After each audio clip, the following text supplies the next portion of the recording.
Hi, welcome to Tea Time at the Movies. I'm your host, Tea Time.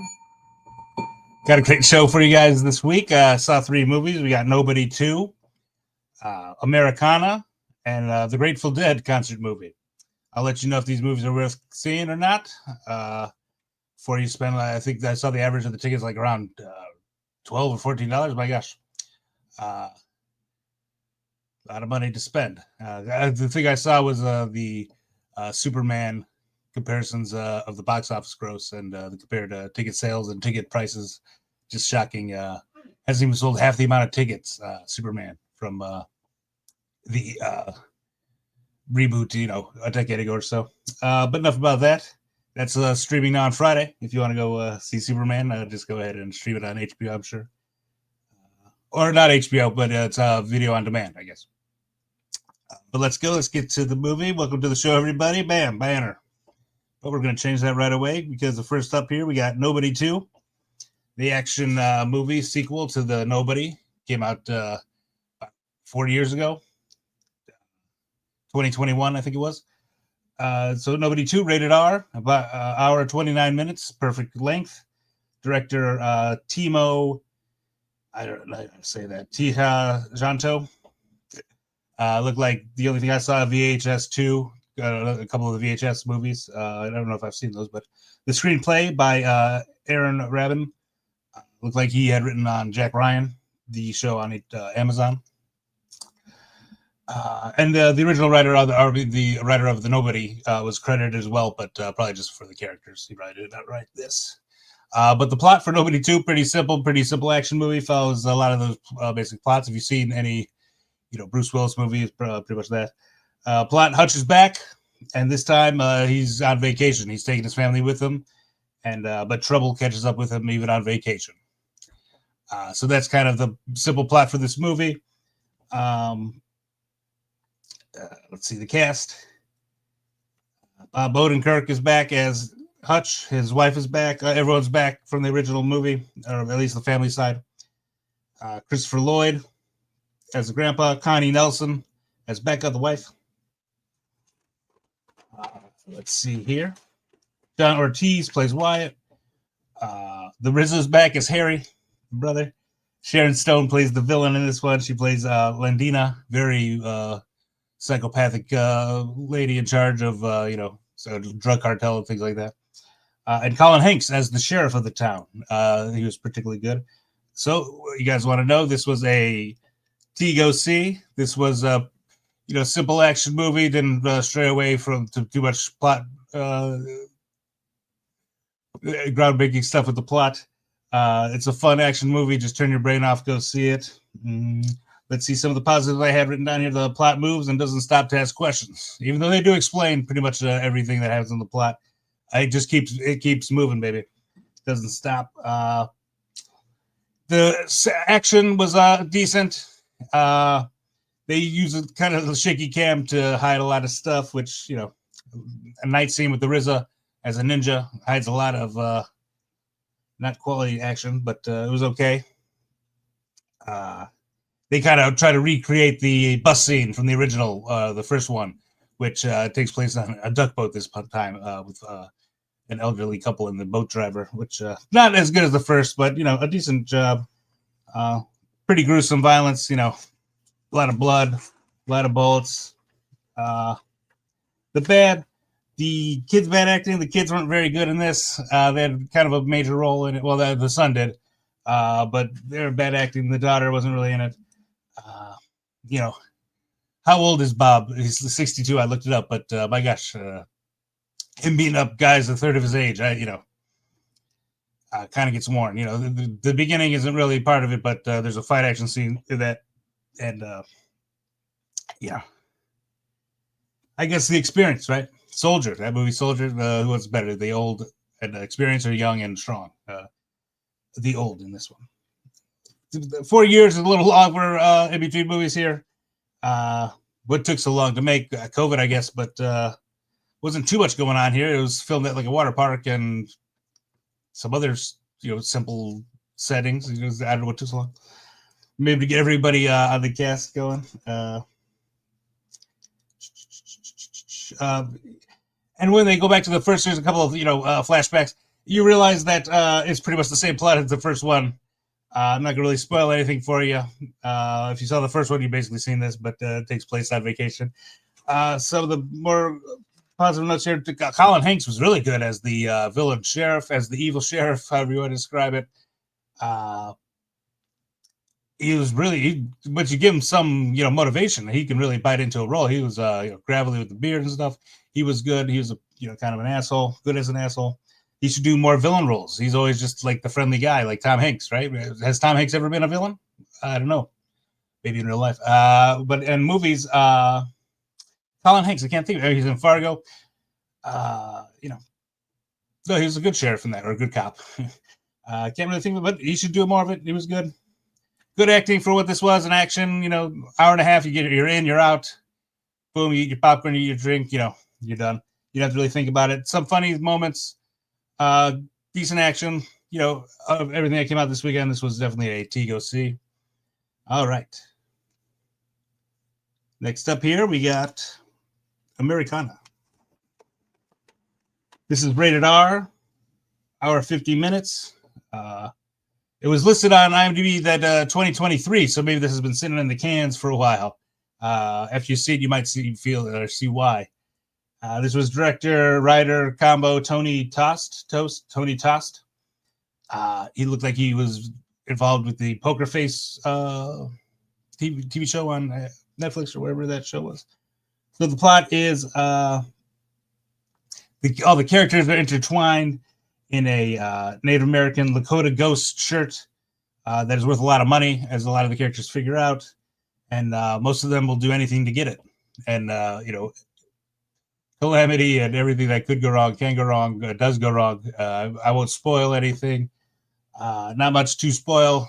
Not much good plot here. This was a no thanks, not for me.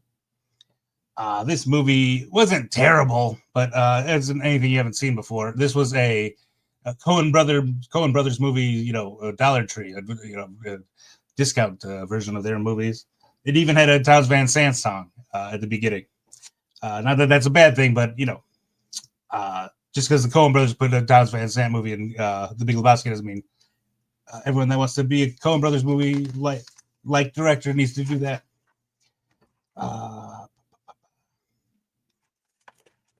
They're talking about bad acting with the kids. My God, the kid was terrible in this. If you've seen the trailer, like he thinks he's the reborn spirit of Sitting Bull or something. That was like his only line. He kept delivering. I don't know if this kid was, mentally challenged or go through hard times or just a bad actor. You can't tell sometimes in these movies. But he's integral to the plot, so has to be in it.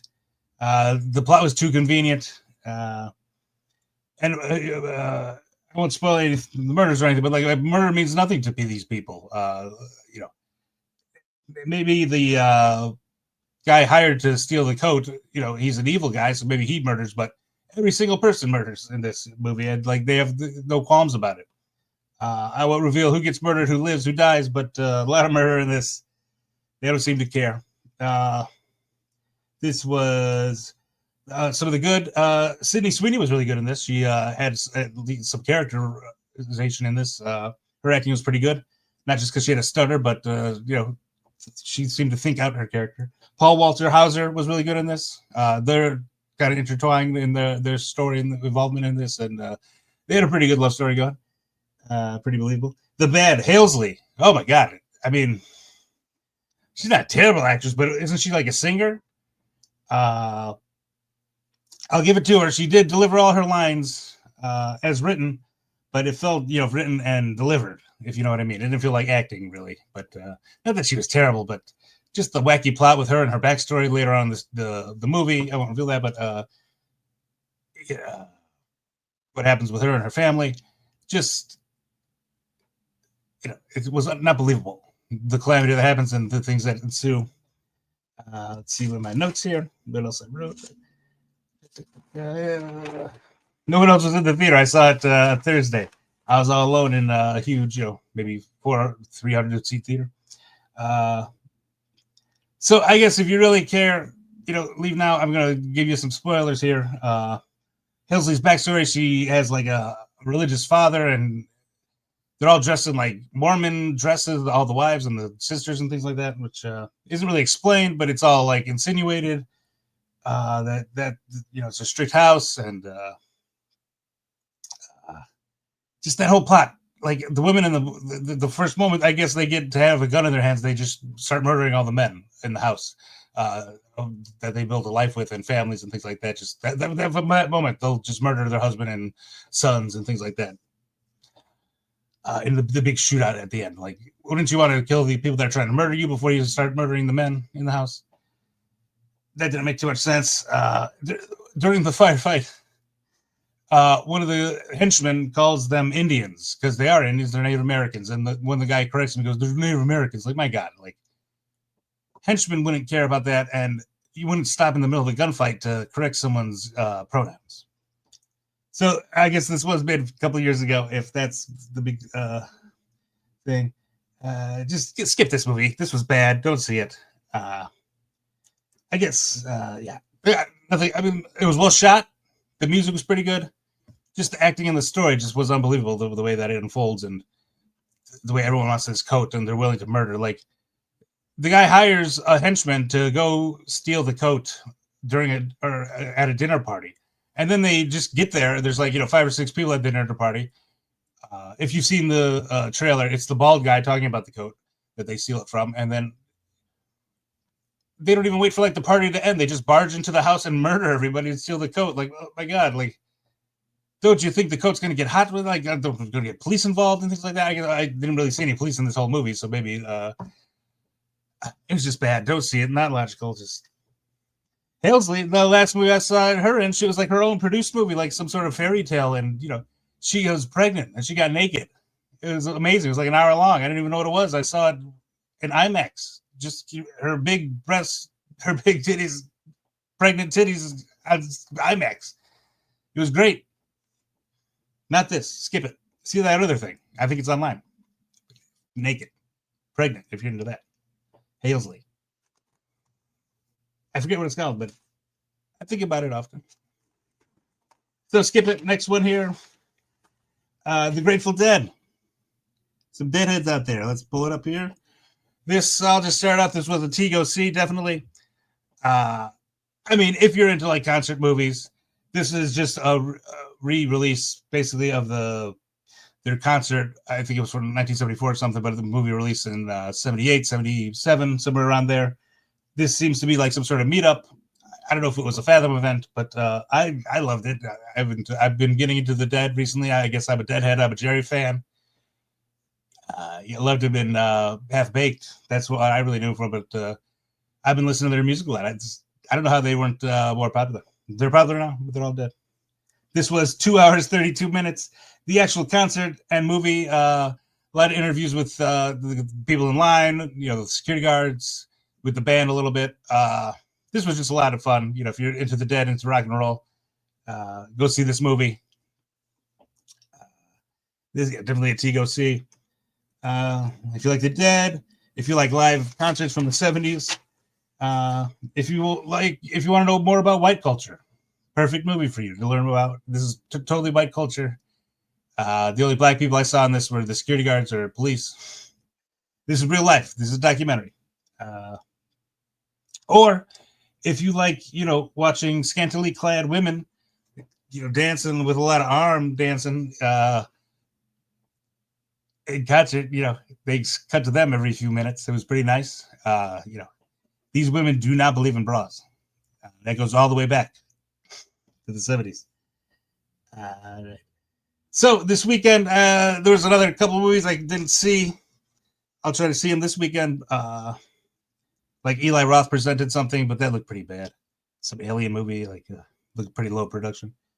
But for the 3 that I saw, if you're in for an action movie that doesn't stray away from an action plot movie, go see Nobody 2.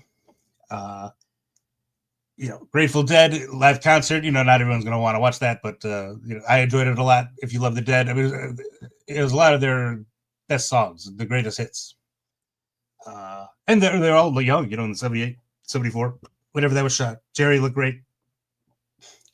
The whole band looked pretty good.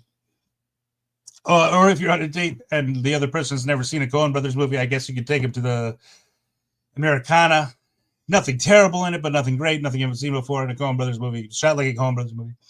I guess you go see it in that. But if you've seen a Coen, you've seen much, much better. You know, it's Coca-Cola, and you know, this was, you know, Sam's Club brand, you know, diet, caffeine-free version of it.